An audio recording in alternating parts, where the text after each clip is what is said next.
Bwana asifiwe sana. Amen. Kwa hiyo nimesema ya kwamba wewe una baba wengi hapa duniani, watu wazima. Kwa hiyo inawezekana baba yako labda hayupo mzazi, lakini unao baba walezi, watu ambao wamekutangulia. Nini ambacho unatakiwa kurithi kutoka kwao? Kitu gani ni cha muhimu na cha msingi ambacho unatakiwa upate kutoka kwao? Na wewe ikiwa ni mzazi wa sasa au mtarajiwa, kitu gani unatakiwa umrithishe mtoto wako? Nikasema ya kwamba dunia inatufundisha kurithisha watoto vitu. Dunia inatufundisha kuwarithisha watoto wetu mali. Kwa hiyo tutafanya jitihada nyingi sana. Utasikia, unajua yote haya ninayafanya kwa ajili ya watoto wangu. Sitamani siku nikiwa sipo watoto wangu wateseke. Yote haya ninayafanya ili watoto wangu niwaachie, niweke msingi mzuri kwao.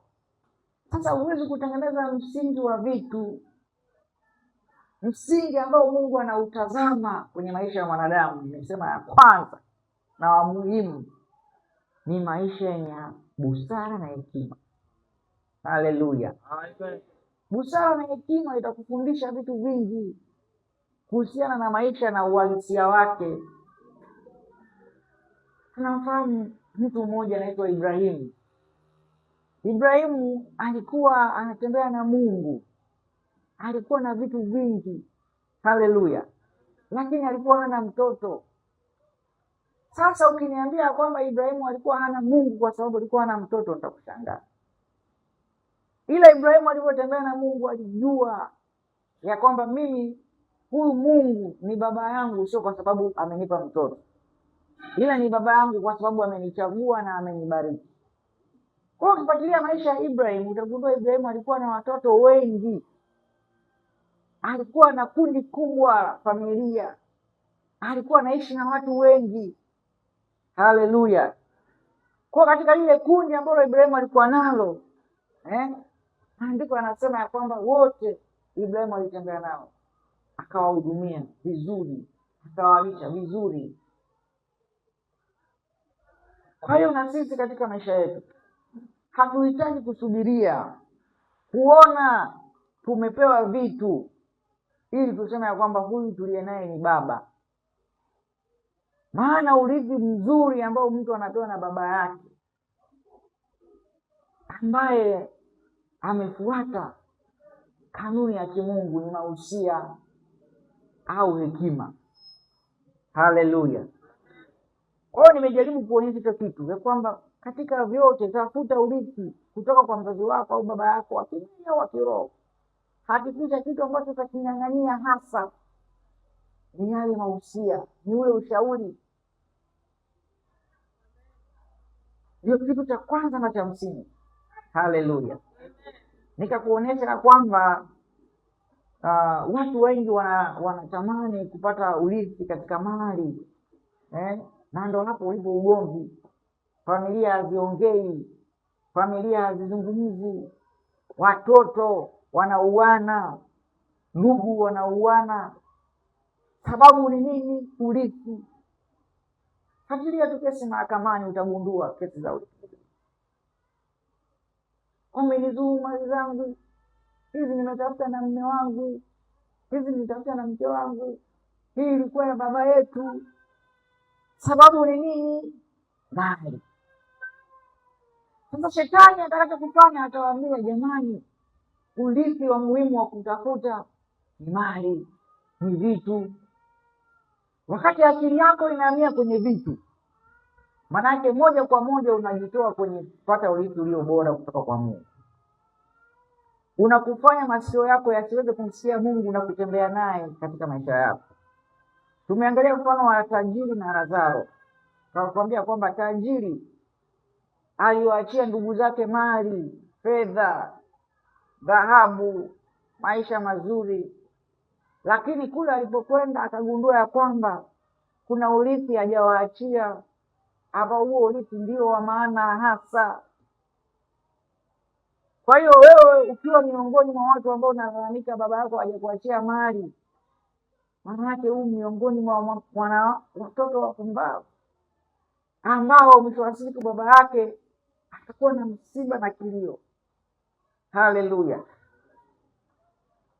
Nitakueleza ya kwamba ikiwa wale watu ambao hatuko nao sasa duniani, watu ambao wamefariki, tukiwarudisha hapa duniani tukawaambia, jamani, hem, tushaurini vitu kuhusiana na urithi, tuambieni 1 2 3, watatuambia kitu gani? Nimesema hawa watu watatuambia ya kwamba hivi vitu vyote mnavyoviona ni ubatili mtupu. Laiti kama mimi ningelipata nafasi ya kuishi, ningewekeza muda wangu kwenye kuyajua mausia ya Mungu. Kuna mambo ambayo Mungu alikuwa ananiambia, lakini sikuyazingatia, kwa kuwa nilizani kubarikiwa ni kuwa na fedha, nilizani kubarikiwa ni kuwa na mali, nilizani jambo zuri naweza nikawaachia watoto wangu ni elimu ya darasani, ni maisha, ni fedha, ni vitu, ni majumba. Lakini sasa najutia. Haleluya! Kwa hiyo ni vigumu kumwambia mtoto ya kwamba hii hekima ninayokuachia ndiyo bora kuliko majumba ambayo ninaweza kuachia, kuliko mali ambazo naweza kuachia. Huko mbele tutaona habari ya mwana mpotevu. Haleluya! Kuna kitu ambacho wao walikitamani, ambacho walikiona, lakini hakikuwa katika uhalisia. Kwa hiyo urithi ulio bora ni katika mausia. Na nikakuelezea habari za wana Yonadabu au Warekabi katika Eliya 5. Nitakwambia kwamba hawa watu walichagua wao kutembea na Mungu, walichagua kusikiliza mausia ya baba yao. Baba yao alikaa nao chini, hakuwapa vitu, hakuwarithisha mali, ila alirithisha kitu katika mioyo yao.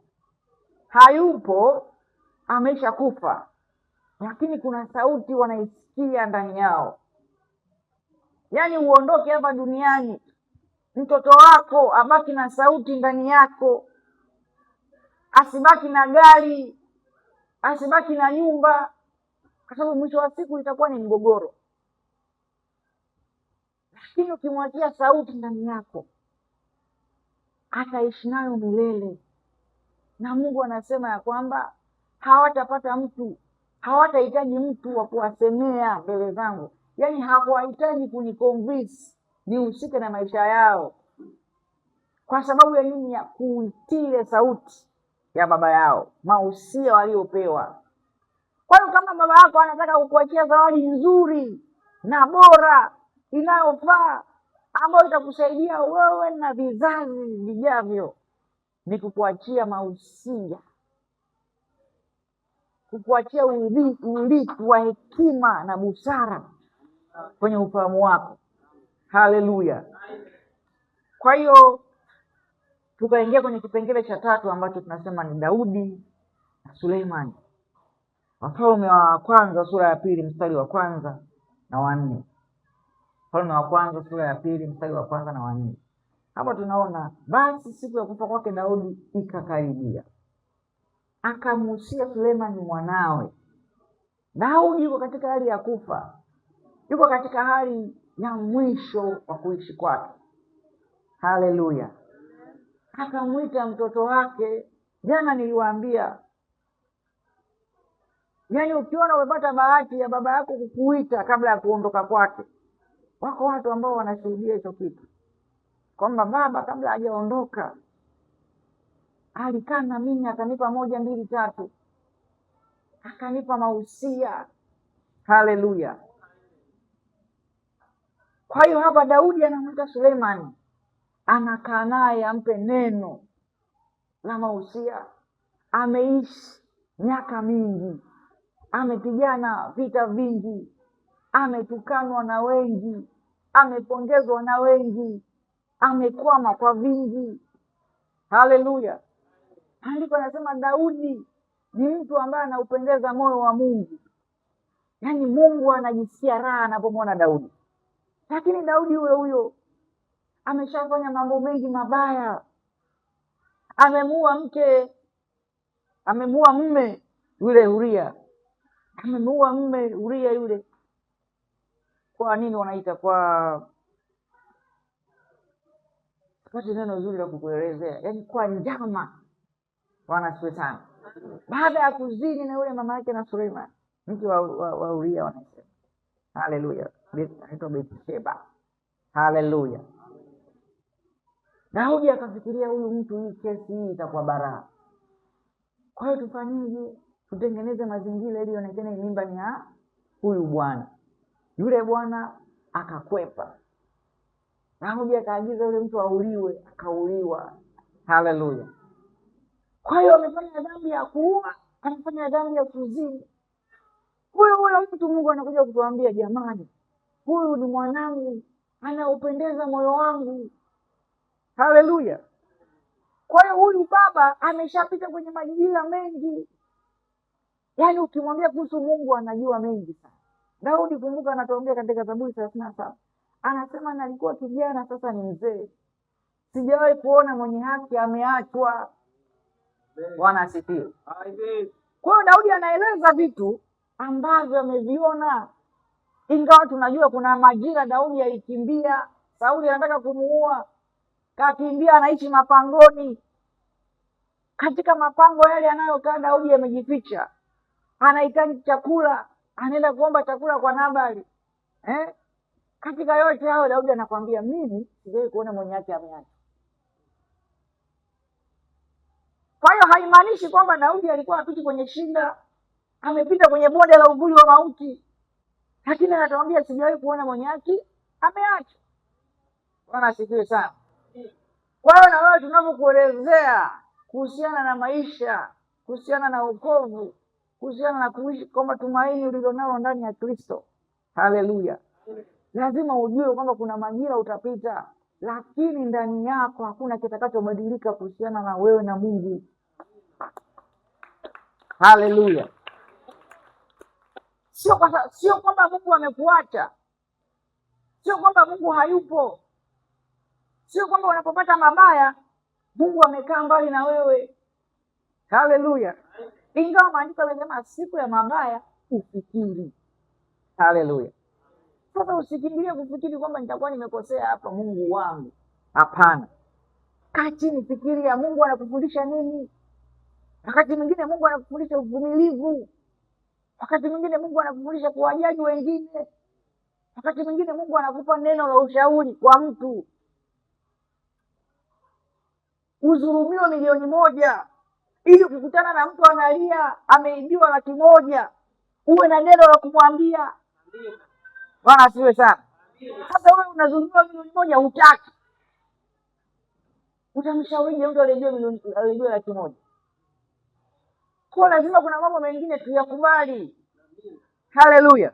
Kama Yusufu alivyofanya, ilibidi akubali kwenda gerezani, afike kule aone kwamba gerezani watu wanaishije, kuna 1, 2, 3. Hakujutia, hakulalamika.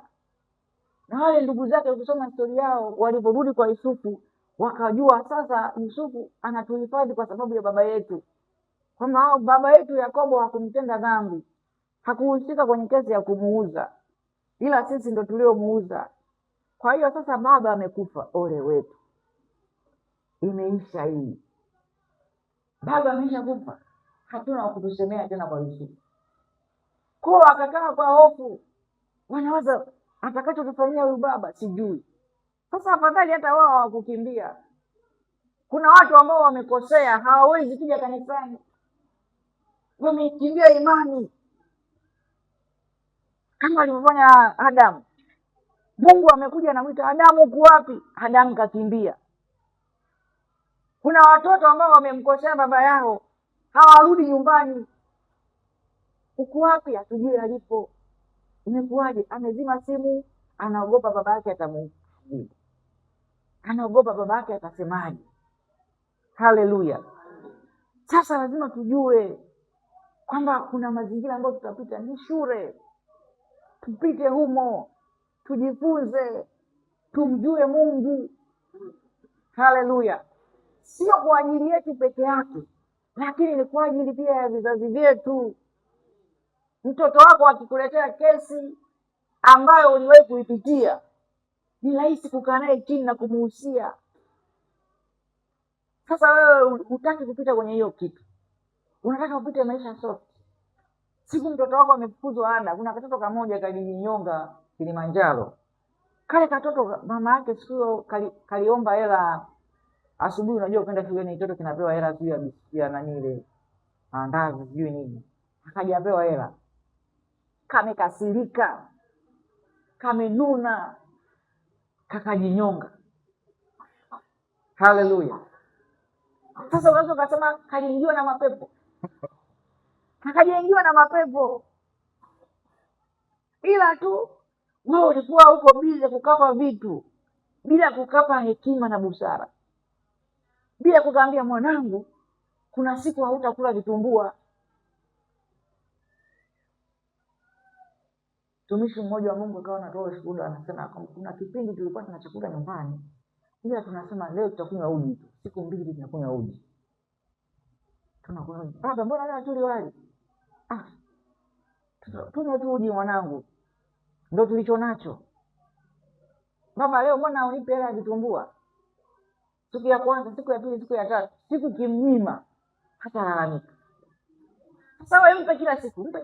Nampenda sana mwanangu, namhudumia, najitoa baba, ninampa malezi mazuri. Siku kimnyima ndo kataenda kugoogle AI jinsi ya kujinyonga. Haleluya. Naelewa watumishi wa Mungu. Kwa hiyo nimesema ya kwamba lazima tujue kwamba kuna majira ya kupita, lakini mwisho wa siku katika yote tunatafuta hitimisho lililo bora, au tunaita ile report iliyo bora ambayo tumeisoma kwenye Waebrania, kwamba tushuhudiwe kwa ushuhuda mwema. Bwana asifiwe sana. Ya kwamba katika yote ambayo nimeyapitia sijawahi kuona mwenye haki ameachwa. Wakati unahadithia hivyo, una stori nyingi za kutembea kwa miguu, una nauli, una stori nyingi za kukwama. Haleluya. Lakini mwisho wa siku umesema ya kwamba hata nalipopita katika bonde la uvuli wa mauti, Mungu alikuwa pamoja na mimi. Haleluya. Siku niliyokula na kusaza, Kristo alikuwa pamoja na mimi. Siku ambayo nilikosa chakula nikajifanya nimefunga, Kristo alikuwa na mimi. Haleluya.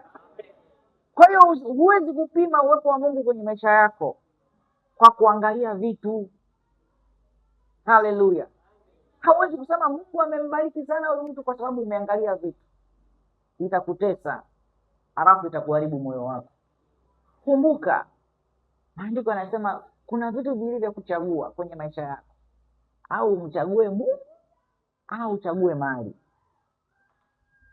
Sasa utajiuliza, Mungu na mali wana tofauti gani? Wakati Mungu amesema ya kwamba fedha na mali vyote ni vyangu. Haleluya. Sasa unamchagua Mungu au unachagua vitu vya Mungu? Ukishachagua vitu vya Mungu tayari una ugomvi na Mungu. Mungu anataka mchague yeye. Haleluya. Ndio maana anasema ya kwamba nabisha hodi, unifungulie mlango. Mimi sio vitu vyangu, mimi niingie ndani yako, ufanyike kuwa nyumba, unipe nafasi niishi. Haleluya. Paulo anasema kwamba si mimi ninayeishi bali ni Kristo ndani yangu. Maana yake nini? Mungu ajisikie fahari kuishi ndani yako. Haleluya. Kwa hiyo tunamwona Daudi sasa ameshafikia umri wa uzee, anamwita Suleimani ampe mahusia, amueleze kuhusiana na maisha, mambo aliyoyapitia. Anasema mimi naenda njia ya ulimwengu wote, basi uwe hodari, ujionyeshe kuwa mwanamume. Haleluya. Daudi anatoa ushuhuda wa maisha yake kwa Suleimani, anampa usia, vitu ambavyo havishikiki, vitu ambavyo vinakaa ndani ya moyo, sio ndani ya jengo. Sio tena kaweke hiki kiburi kwenye kabati. Hapana. Anakupa kitu ambacho utatoka nacho hapa. Ukihamishiwa Geita unacho, ukihamishiwa Zanzibar unacho, Ukihamishiwa Dar es Salaam unacho. Haleluya! Sio huko Zanzibar unasema da, nimemsahau babu Tanga. Haleluya! Ila kinakaa ndani ya moyo wako, unahama nacho, unatembea nacho, unazunguka nacho. Ndio kitu ambacho ni urithi ulio bora. Kwa hiyo anamwambia ujionyeshe kuwa mwanamume, uwe hodari, uwe shujaa, ufanye kiume, ujionyeshe kuwa umekubalika. Kuna mambo ambayo ni magumu yanakuja. Haleluya! Mwanaume uwe jasiri, uvumilie, usiwe na haraka. Katika kupata na katika kukosa ni sehemu ya maisha. Haleluya! Anasema hivi mstari wa 3, uyashike mausia ya Bwana Mungu wako, uende katika njia zake, uzishike sheria zake na amri zake na hukumu zake na shuhuda zake, sawasawa na ilivyoandikwa katika Torati ya Musa, upate kufanikiwa kila ufanyalo na kila utazamalo. Haleluya! Imwashumu baba yako anakuita, anakupa haya maneno. Bwana asifiwe sana. Haleluya! Msidhani ni rahisi, labda kama baba yako wa kiroho. Haleluya, watumishi wa Mungu. Kama ni baba yako wa kiroho sawa. Mimi nazungumzia baba yako. Haleluya!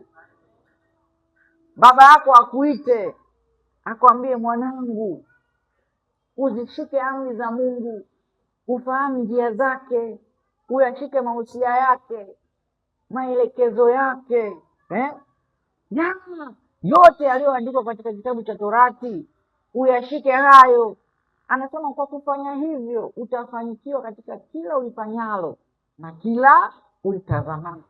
Haleluya! Ili Bwana afanye imara neno lake alilonena kwa habari yangu, akisema watoto wako wataiangalia njia yao, wakienda mbele zangu kwa kweli, kwa moyo wote na kwa roho yote na kwa roho yao yote. Akasema hata kosa mtu katika kiti cha enzi cha Israeli. Bwana Yesu asifiwe sana. Kwa hiyo Daudi anamwambia mwanae, anamwambia mwanangu, pamoja na kwamba unaona Mungu amenifikisha hapa nilipo, naweza kukupa farasi, naweza kukupa hiki cheo cha ufalme na kurithisha. Sivyo watumishi wa Mungu? Haleluya! Na kurithisha vitu na kurithisha mali, lakini siwezi kuishia kukuambia hicho kitu. Siri ninaijua. Mungu mwacha kwako namfahamu. Sikurithishi vitu. Nafahamu unaweza kuwa mfalme na nimekuahidi utakuwa mfalme. Haleluya! Na mimi nitakapoondoka kuna vitu nitaviacha, vitakuwa ni vyako wewe, ni mwanangu. Lakini mausia yangu hayazungumzii kwamba utachukua ng'ombe wangapi, utachukua punda wangapi. Ila anasema wewe katika njia zako, katika maisha yako, utakapofuata mausia ya Mungu na kushika yote yaliyoandikwa katika Torati, njia yako itafanikiwa. Haleluya! Kwa hiyo usimwangalie Sulemani kama mtu ambaye alizuka tu, kama tu aliibuka tu, yuko kwenye maombi. Na nikuambie siri, wakati Sulemani anaenda kwenda ya maombi ya hekima, kabla hajaenda kuomba, ametoka kwenye kuua watu, amepata ufalme kwa shida. Soma vizuri kwenye Wafalme hapo, nadhani ni wa pili. Haleluya! Anasema Sulemani ile nafasi ya ufalme, wakati Daudi anakaribia kufa, mtoto wake anaitwa Adonia akaitaka ile nafasi, akaipambania, akajitangazia. Baadaye kwa rehema za Mungu nafasi akaichukua Sulemani. Haleluya! Kwa msaada wa nabii Nathan na mama yake. Kwa hiyo Sulemani anaipata nafasi, anaitengeneza kuimarisha nafasi yake, anapambana na maadui, anawaua ili apate kutawala katika utulivu. Haleluya! Sasa anafikia hatua ya kwenda kufanya ibada. Bwana asifiwe. Haleluya. Amina hapa mama. Hamia hapo. Hicho hapo kitu kiko wazi. Haleluya. Haleluya watumishi. Amen. Simameni kidogo mnipungie mkono. Haleluya. Sema Yesu ni Bwana. Yesu ni Bwana. Na hana mpinzani. Haleluya. Kwa hiyo huyu Sulemani katika hali yake, watumishi wa Mungu, unanielewa? Katika hali yake Sulemani hii aliyokuwa nayo ya kuhangaika kupambana na adui zake, anaenda kumfanyia Mungu ibada, anaenda kumpa ibada ya shukurani kwa nafasi aliyompa ya ufalme. Maandiko yanasema Sulemani anaomba hekima na mali. Nisikilize vizuri, kinachomfikisha hatua hiyo Sulemani ni mausia ya baba yake. Bwana asifiwe. Kama baba yake angemwambia Sulemani, mwanangu, hakikisha unaweka mabodi ya kulinda mali zetu, mabodi gani wa kusimama kuangalia mashamba yetu, hakikisha maadui wa Filisti hawaji. Lakini alimwambia Sulemani, fuata kilichoandikwa katika Torati. Angalia kitabu kingine cha hii Mambo ya Nyakati 28, Mambo ya Nyakati wa kwanza 28 mstari wa 9. Kitu kingine Daudi pia anamwambia Sulemani. Bwana asifiwe sana. Haleluya. 28 mstari wa kwanza, mstari wa 9, sio wa kwanza. Mambo ya Nyakati wa kwanza 28 mstari wa 9. Daudi anamwambia Sulemani, anasema, nawe Sulemani mwanangu, mjue Mungu wa baba yako, ukamtumikie kwa moyo mkamilifu na kwa nia ya kumkubali, kwa kuwa Bwana utafutafuta mioyo yote na kuyatambua mawazo yote ya fikra. Ukimtafuta ataonekana nawe, ukimwacha atakutupa milele. Haleluya. Mausia ya baba kwa mtoto wake, urithi ulio bora. Kwa kinachokuja kumfanya Sulemani kuwa imara, kinachokuja kumfanya Sulemani afanye maombi yenye busara, yenye hekima, ni kwa sababu ya mausia ya baba yake. Sasa huenda alikuwa anasikia tu, angeamua kuyapotezea, angeamua kuyaacha, lakini maandiko yanasema Sulemani aliyashika. Na tunathibitisha kwamba aliyashika kwa sababu gani? Aliyatii. Tunamuona anapokuja kuomba hekima Sulemani, maana yake kuna mausia aliyashika, akagundua kitakachonifanya niweze kuwaongoza hawa watu sio kwa sababu nafasi ambayo baba yangu alinipa, sio kwa sababu baba yangu alikuwa anakubalika sana, sio kwa sababu baba yangu alikuwa na nguvu, sio kwa sababu ya washauri ambao nimeachiwa, sio kwa sababu ya majeshi ambao yako nyuma yangu. Akasema bali ni kwa sababu baba yangu aliniambia kwamba nikimkaribia Mungu, nikimtafuta Mungu, ataonekana na mimi. Kwa hiyo kimbilio langu likimbilia kwa Mungu. Akamwambia, Bwana nipe hekima, nijue kuingia kwangu na kutoka kwangu, nisimamieje mbele ya watu hawa. Huo ndio urithi ambao Sulemani anaupata kutoka kwa baba yake, na unamletea matokeo. Haleluya, watumishi wa Mungu. Haleluya. Na mtu wa mwisho anaitwa Barzilai. Haleluya. Huyu Barzilai aliacha urithi kwa watoto wake. Barzilai historia yake ipo kwenye Wafalme wa Pili sura ya 19 31 mpaka 38. Haleluya. Ngoja nikusomee kidogo, nisikupe tu story. Wafalme wa Pili Samueli wa Pili 19. Hapa ni Daudi alipokuwa amekimbia mtoto wake anaitwa Abishalom. Abishalom akataka kuchukua nafasi ya ufalme kwa nguvu, kwa akataka kumwangamiza Daudi, kaandaa majeshi. Samueli wa Pili sura ya 19 mstari wa 31 mpaka 38. Haleluya. Anasema, tena Barzilai Mgeriadi akashuka kutoka Legoimu, akavuka Yordani pamoja na mfalme amvushe Yordani. Naye huyo Barzilai alikuwa mzee sana, amepata umri wa miaka 80, naye amemlisha mfalme hapo alipokuwa Mahanaimu, kwa kuwa alikuwa mtu mwenye cheo kikubwa. Naye mfalme akamwambia Barzilai, uvuke pamoja nami nitakulisha kwangu huko Yerusalemu.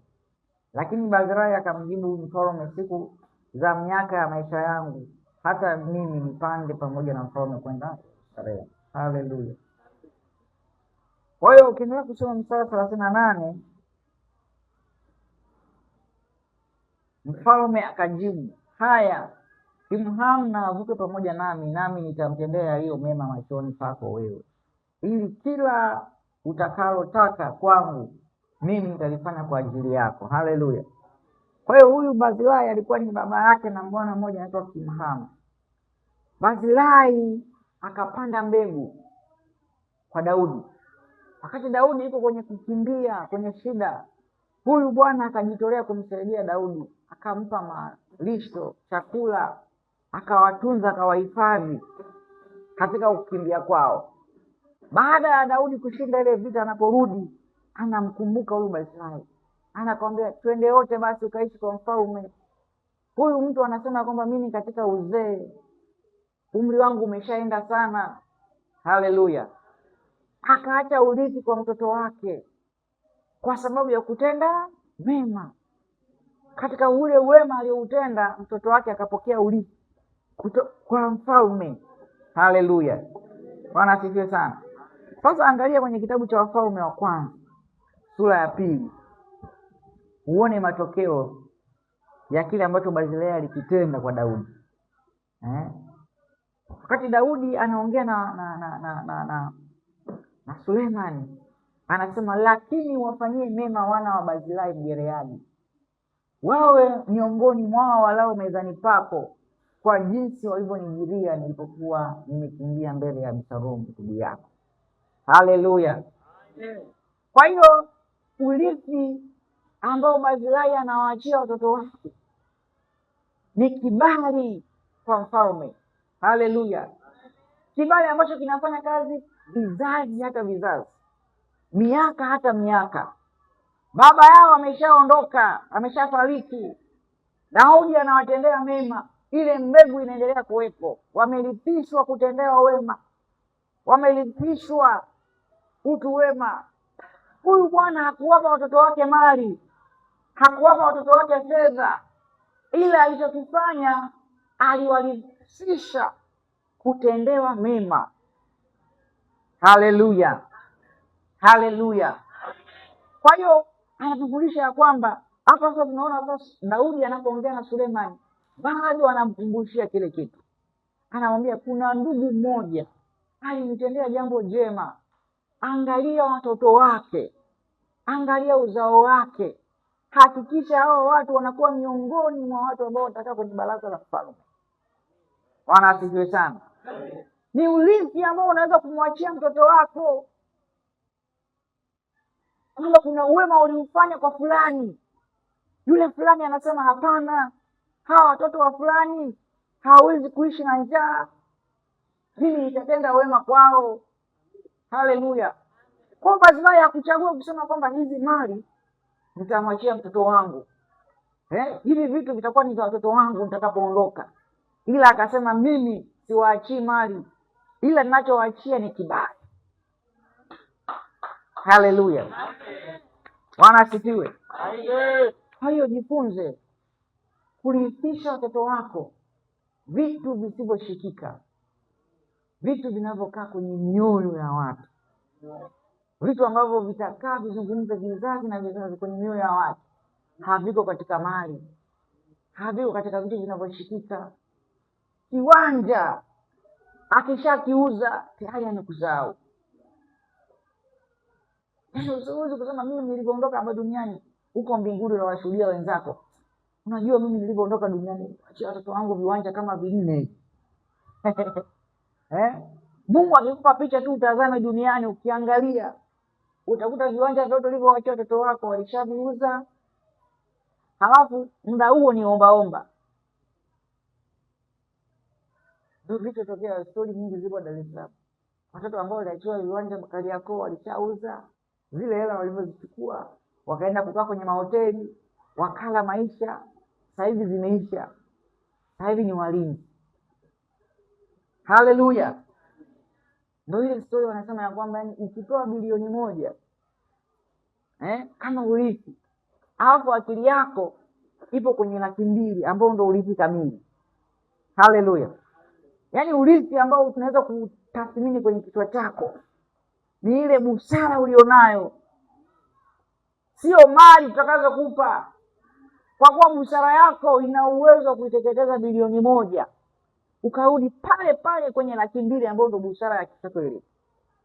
Wanasifiwe sana. Haleluya! Sasa mtu ambaye hana busara na akili kwenye ufahamu wake, huwa muda wote anaenda kwa baba yake kumuuliza, baba, hivi katika mali zako na mimi nimonimo baba, baba, lakini utatuachia nini? Haleluya! Hujawahi kuona kuna watu wana ugomvi na baba yao kwa sababu wanaona baba mbona kama kila kitu anakimaliza, hata haoni kama kuna watoto tutabaki. Kuna wazazi wanakimbia familia, wanakimbia, wanasema jamani, mimi kukaa na watoto wangu siwezi, wanaweza kaniua. Bwana asifiwe. Mtoto anamwandalia baba chakula, lakini baba anasema mtoto siku hizi amekuwa sana karibu na mimi, mbona ananimala chakula si nini? Baba ana hofu nini? Ulinzi ambao ameuwekeza kwa mtoto wake, kwa katoto kako karibu na yeye kwa sababu ya mali. Haleluya! Sasa ukitaka uwe rafiki wa shetani, basi utafute urithi wa mali. Pale ndipo utakapompata shetani. Yaani atakuwa ni rafiki yako, hautaamini, rafiki yako wa karibu mno, kwa sababu yeye shida yake ni vitu.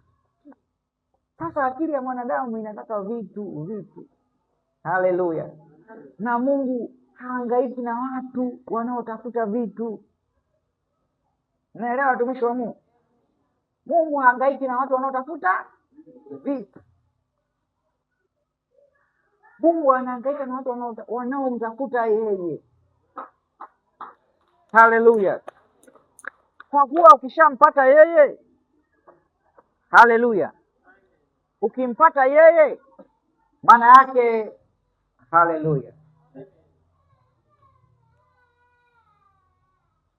Bwana asifiwe.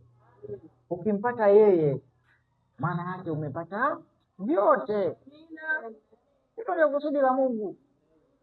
Na wafahamu jinsi wanafunzi wa Yesu walivyompata Yesu, wakamwambia, Bwana, tumeacha vyote tukakufuata wewe, tutapata nini? Haleluya! Je, mtazamo wako umeacha vyote ukamfuata yeye? Bwana asifiwe sana. Haleluya! Sasa mambo ambayo utajifunza hapa kutoka kwenye urithi. Haleluya! Haleluya! Mambo kadhaa ya kurithisha watoto wako, mambo ambayo unaweza kuwarithisha watoto wako. Jambo la kwanza hapa nimeandika ni imani. Bwana asifiwe. Haleluya! Watumishi wa Mungu mpo? Amen. Yaani leo shetani amefanya kitu cha ajabu sana. Haleluya! Tungekuwa na kipindi chetu cha kwanza na cha pili, mambo yangekuwa ni moto. Haleluya! Bwana asifiwe. Sasa mimi namwangalia, naona mnapambana. Haleluya! Bwana asifiwe. Lakini muda bado upo. Haleluya! Muda bado upo, lakini naangalia, naona mnapambana, watumishi wa Mungu. Bwana asifiwe. Haleluya. Kwa hiyo vitu ambavyo unaweza kumrudishia mtoto wako, vitu ambavyo unaweza kurudishia mtoto wako au wewe mwenyewe kuvilisi kutoka kwa mtoto wako, ambavyo vikawa na manufaa kwake. Jambo la kwanza ni imani. Haleluya. Fanya vyote, hakikisha mtoto wako unamwachia imani. Yaani hakikisha vitu vyote umepambania. Yaani ikiwezekana, unaona wenzetu wale, katoto kadogo mtu kanapelekwa si madrasa, ndio watumishi wa Mungu wanapambana kurithisha nini? Imani. Sasa wewe pambana tu na English medium, Pambana tu na English media, baadaye utakuja utaelewa. Naelewa tumishi wa Mungu. Pambana na katuni, nunua simu yenye katuni nyingi na flash, kaweke katoto pale, kaangalie katuni, kaangalie flash. Haleluya. Kakuimbie Kiingereza, good boy. Haleluya. Lakini mwisho wa siku atakuja kukwambia, baba, hivi unajua kama ujue huyu Mungu ni vile tu wewe uelewi. Ndio umesoma kama mimi, nitaweza kuelezea. Hivi unadhani kuna mwisho wa dunia baba? Kuna vitu vijui wewe. Katoto kako kakikwambia hivyo, kwanza unajua kwamba wanasema mwana mbovu ni mtio kwa babaye. Yaani kama uko vizuri kichwani, lazima pale bado utamwambia mwanangu, hebu ngoja kwanza niende nikaombe. Haleluya. Sasa wewe uelewi, ukikutana na hizi kesi ndio utaelewa. Haleluya.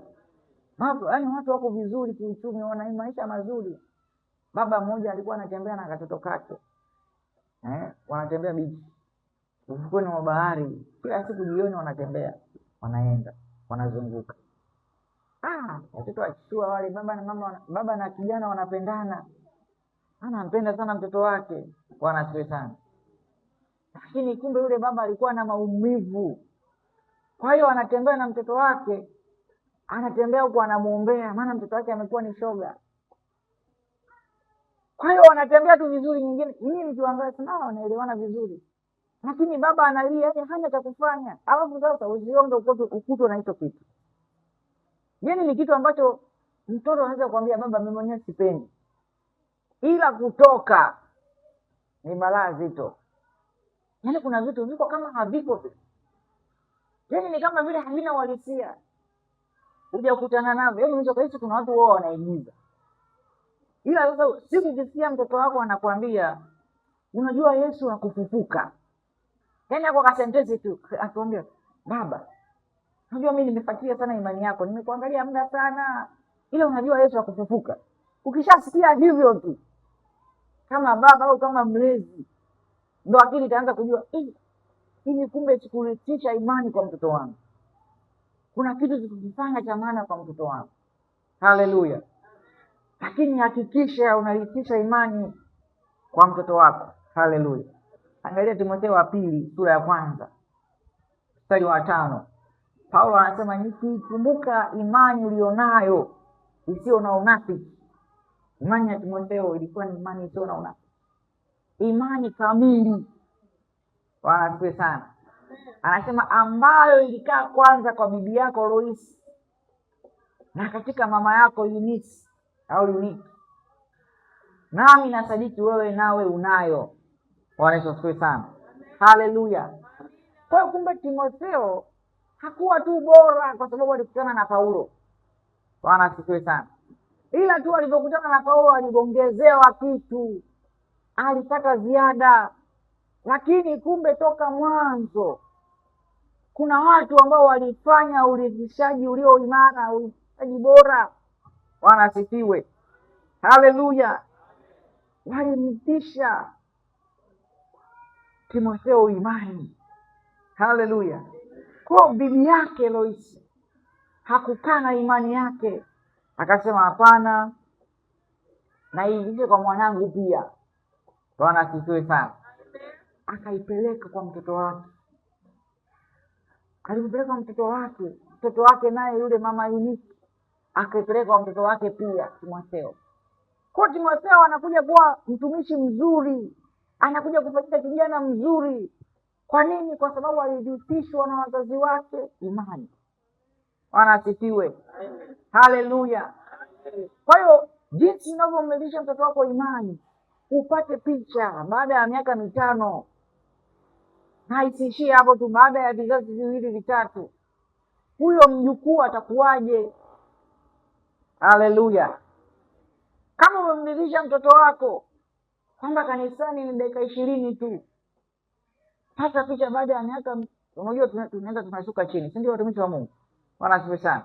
Yaani ule ubize na Mungu kwenye vizazi na vizazi unaenda unafanyaje?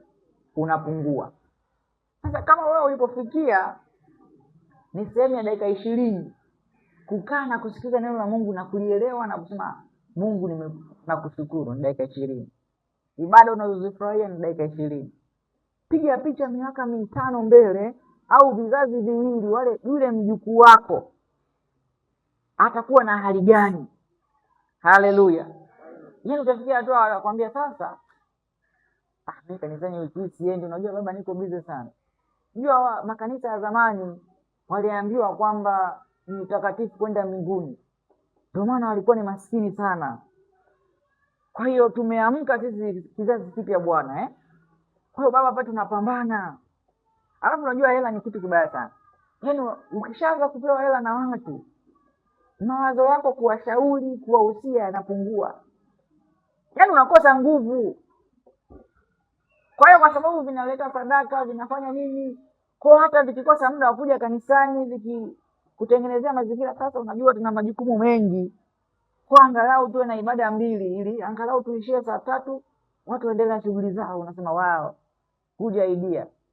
Makanisa ya zamani yalikuwa yanakosea, walokole wa zamani walikuwa wanalia mno. Walikuwa na muda mwingi wa kulia. Haleluya. Bwana asifiwe. Imani inapotea kwa sababu imani inalipishwa. Haleluya. Angalia Yoshua 24:15. Utaona hapo. Yoshua anasema chagueni hivi leo mtakayemtumikia. Bwana asifiwe sana. Anasema lakini mimi na nyumba yangu tutamtumikia Bwana. Kwa Yoshua anapambana kurithisha imani kutoka kizazi chake kwenda kizazi kingine. Haleluya. Amen. Wewe unarithisha nini kwa watoto wako? Au umerithishwa nini na wazazi wako? Kitu cha kuzingatia sana. Ukirithishwa kumtumikia Mungu, utaishi hivyo, utaenenda hivyo. Watoto wako wakija watakuona unafanya hivyo. Hakitakuwa jambo jipya kwao. Lakini imani yako kufanya hii ya kwangu. Kila mtu awe na imani yake. Ndugu, utajuta. Hao wenzetu wako serious na swala la kiimani. Utake au utaki, utaenda. Utaelewa tu Kiarabu. Yaani haijalishi unataka au utaki, utapigwa fimbo. Haila sisi watumishi wa Mungu walokole, hiari utashi. Chagua wewe mwenyewe utakavyoamua. Kwa hiyo ujue ukichagua hivyo, kuna majira utafikia. Utakapoondoka tu ndio itakuwa mwisho wako. Yaani ule kama ni Mungu alikuwa anashusha baraka zake kwenye familia ile, ujue wajukuu wako vitukuu tayari vitaishia katika jehanamu. Hakuna mwendelezo. Lakini hapo tunamwona Joshua anasema mimi na nyumba yangu tutafanyaje? Tutamtumikia Bwana. Angalia kwenye Matendo ya Mitume 10:12. Hapa pia unamwona Kornelio 10:12. Unamwona Kornelio pia anasema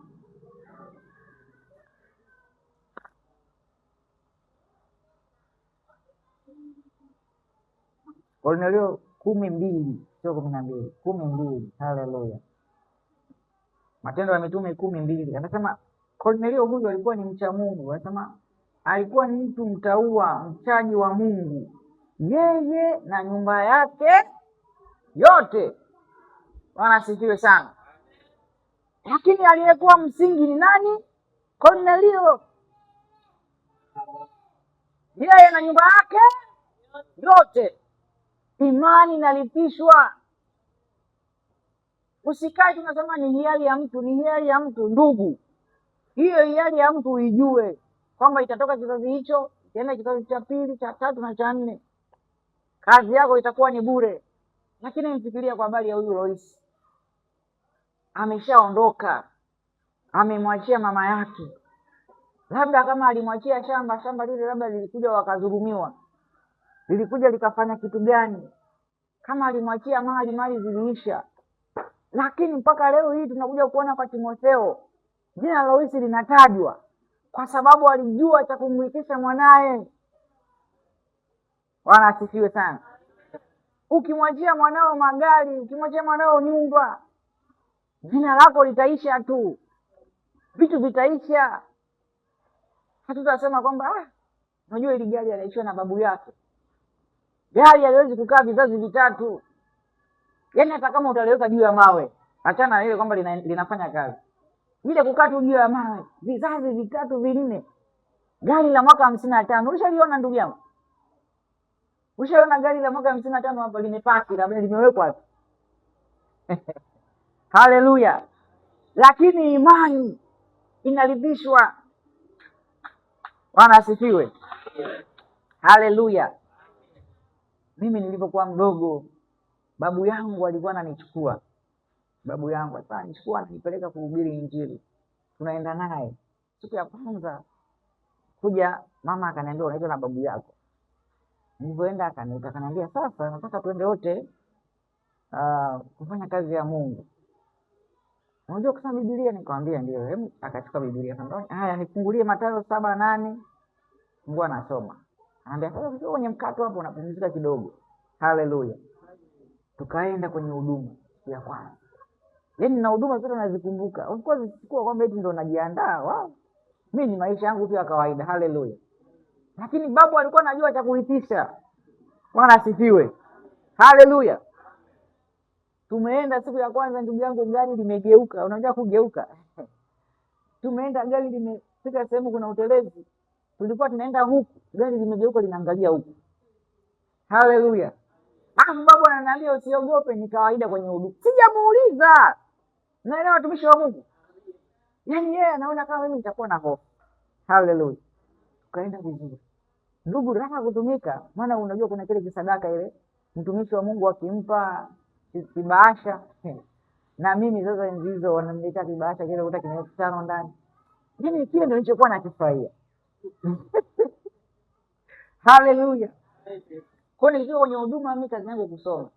Babu anaambia mimi nimekuja na timu yangu hapa. Kwa hiyo kijana wangu atakuwa ananisomea.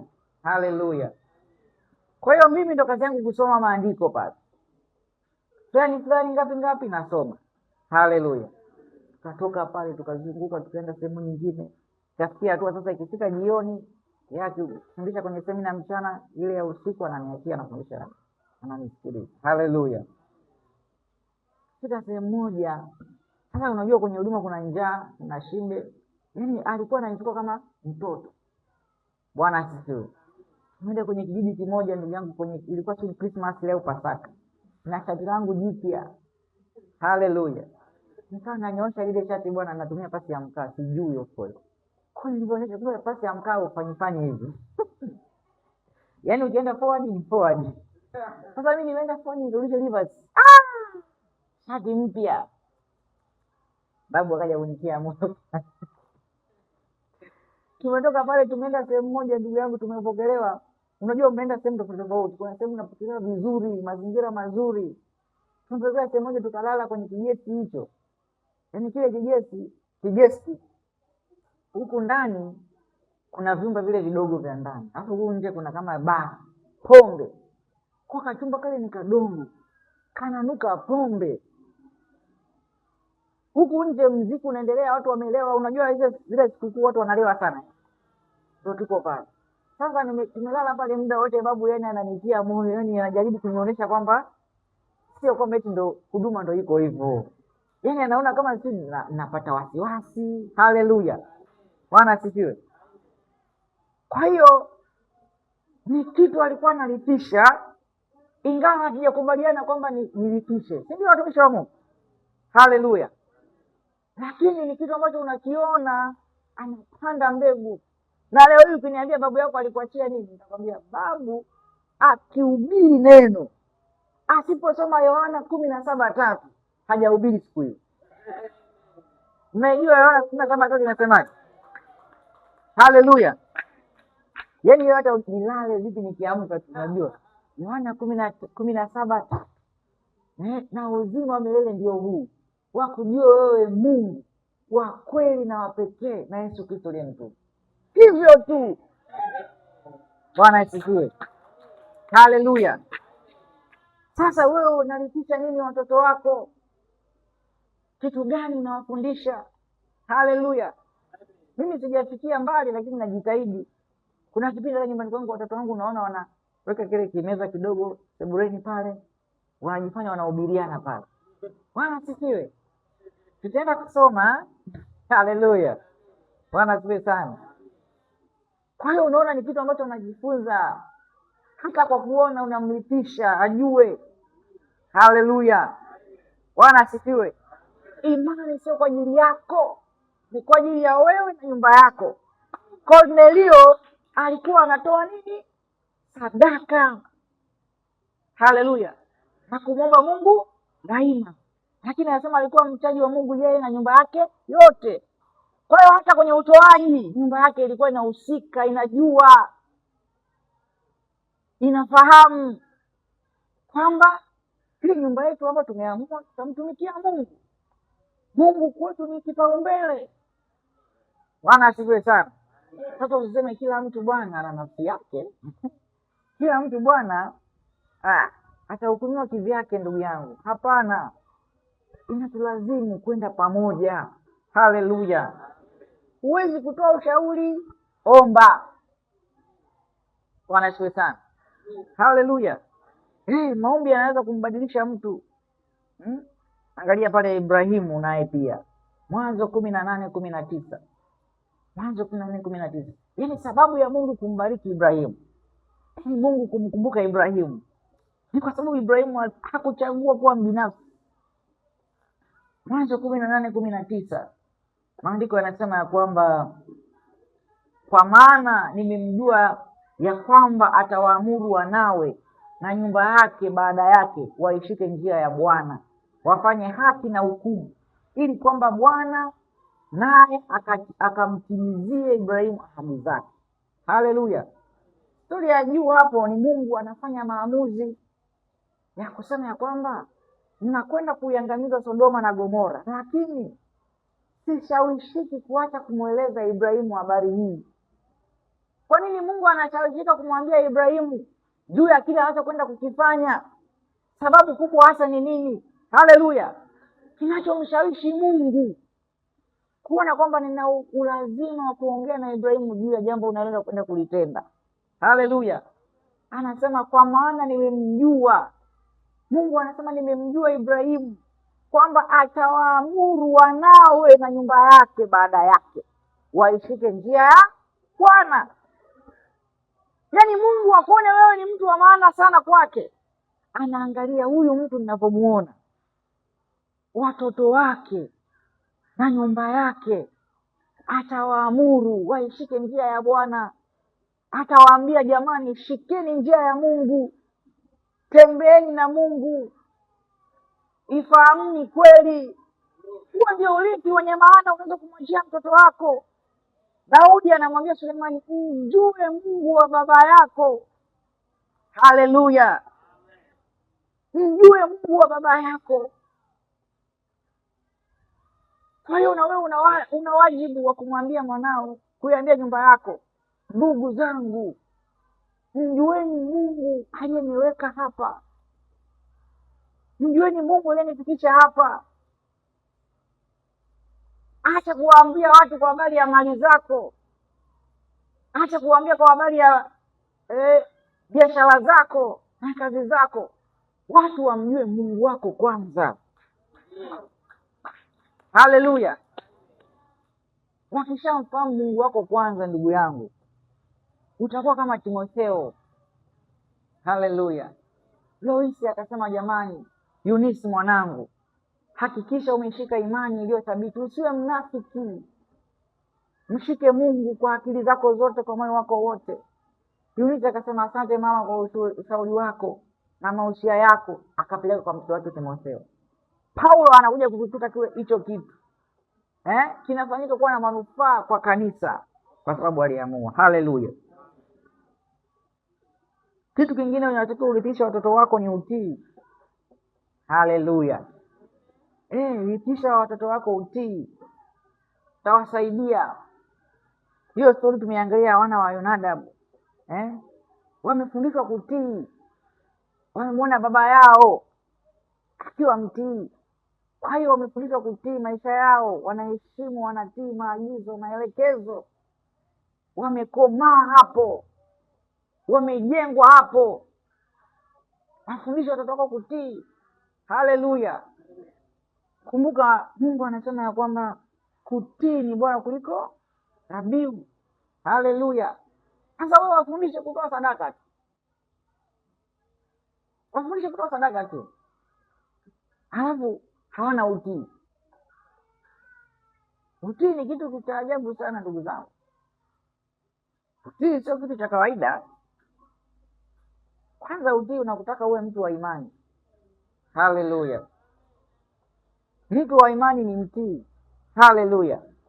Hapa Mungu ananikumbusha kwenye huo mfano wa imani tunaoona pia uzao wa Nuhu. Haleluya! Kwamba Mungu akamwokoa Nuhu pamoja na nani? Na watoto wake. Haleluya! Kwa hiyo kama Nuhu angeamua kwenda peke yake, alafu wale watoto wake wakawa wamebaki, ingekuwa na faida gani kwa Nuhu?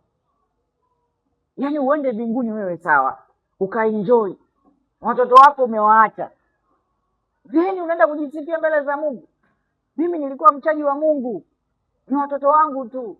Haleluya! Haleluya! Nafahamu kwamba unaweza kupambana juu ya hicho kitu, hata kama watoto wako hawatakusikiliza, hawatatii, hawatafuata, lakini onyesha ile nia.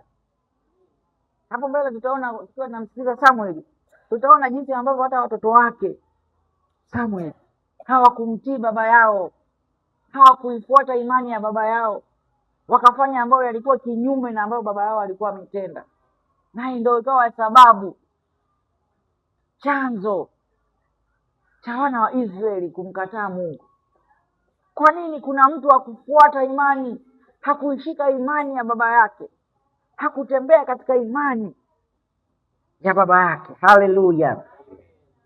Bwana asifiwe sana. Kwa hiyo lithisha watoto wako utii, lithisha watoto wako ukarimu. Haleluya! Hivi ni vitu ambavyo kamwe hawavitawaacha. Yaani ukiwalisha watoto wako hivi vitu, ni vitu ambavyo vitaishi milele na milele daima.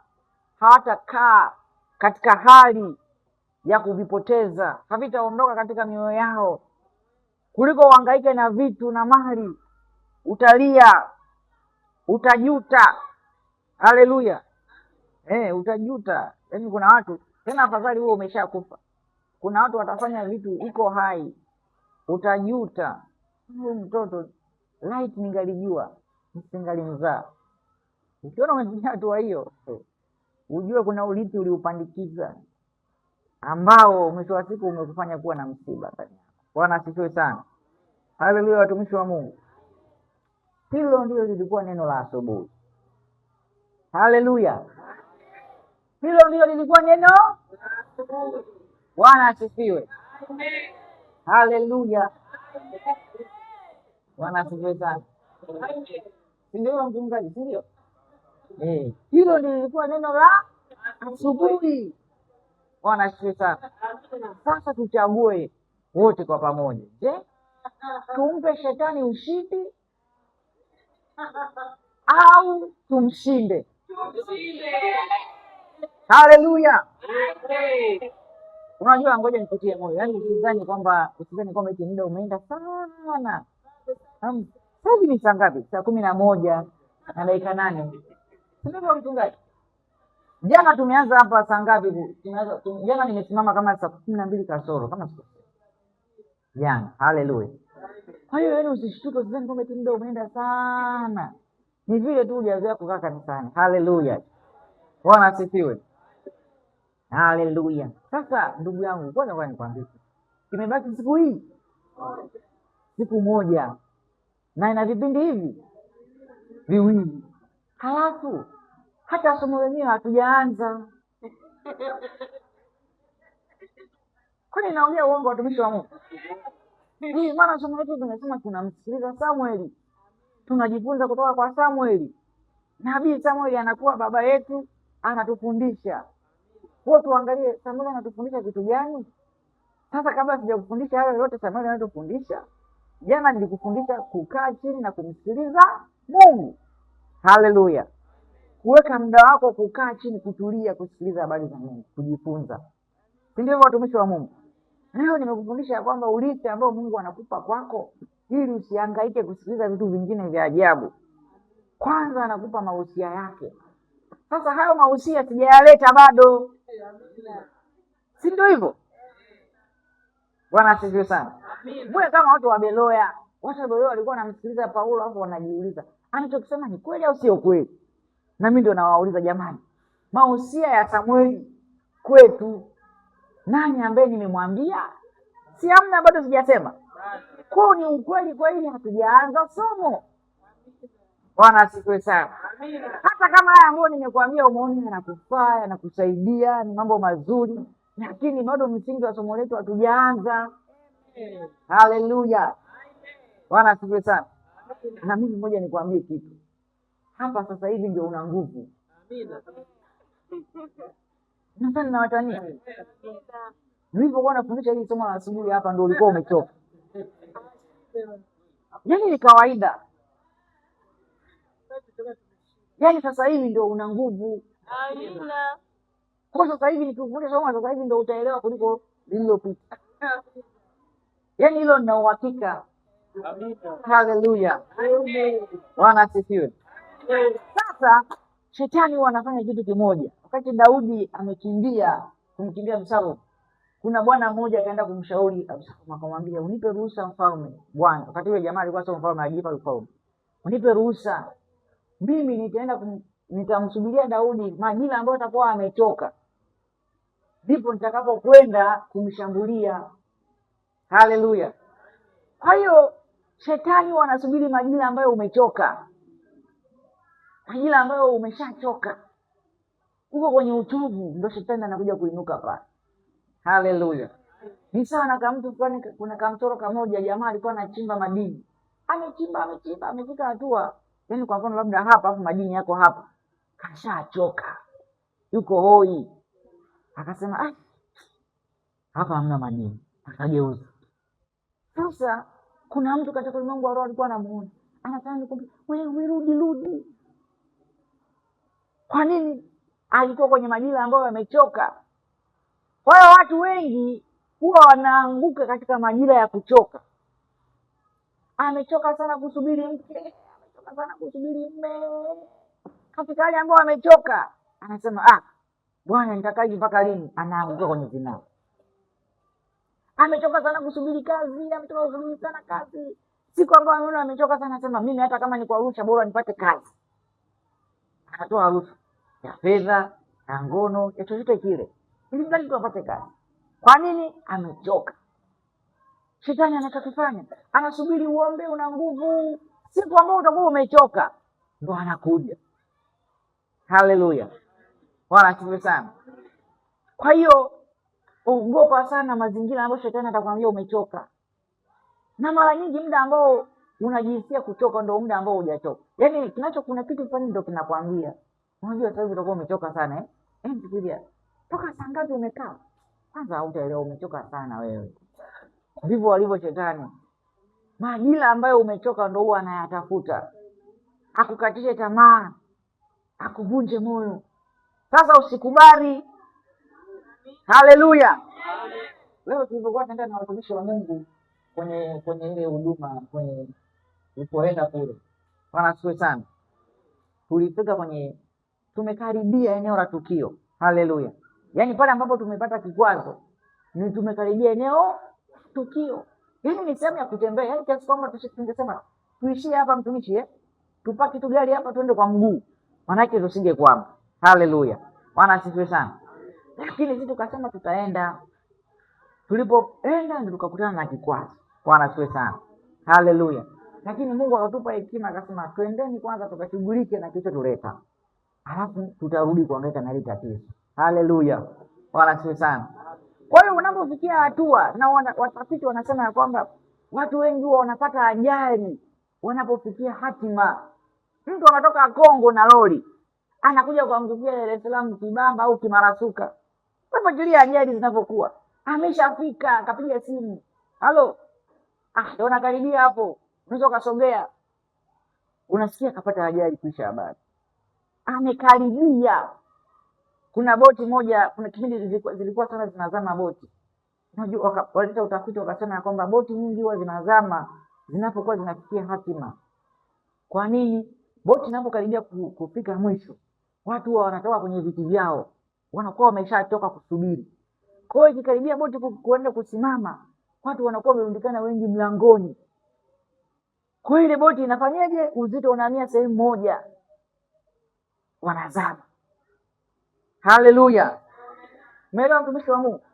Ndivyo ilivyo, watu wanaenda vizuri, wakikaribia mwishoni, kuisha habari yako. Na maana nasema hivi, mwisho mwema kuliko mwanzo. Wanasiwe sana. Sasa kwa maneno haya nilokuambia, sijakwambia ili kushawishi, unaelewa mtumishi wa Mungu? Nimekuambia ili kukuonesha ya kwamba kuna majira ambayo inabidi ujikaze. Haleluya.